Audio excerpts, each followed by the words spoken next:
Достар, бүгін бізде кезекті Get Ready With Me.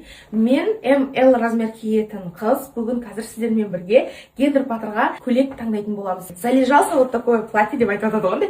Ұмытып кетеді ғой, көйлегі бар адамдар ше. Алған көйлектерін ұмытып кететін адамдар ғой. Мен өлдім ұмытпаймын.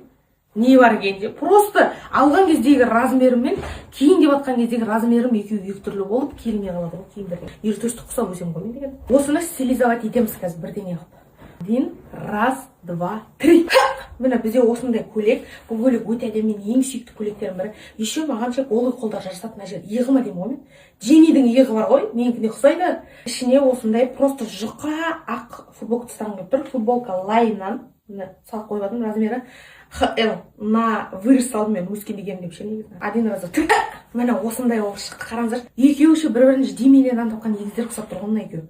Бұл көйлек болғанымен біз колготь кимейміз. Алдына маған біреу жазып, ана аяқ киімнен басқа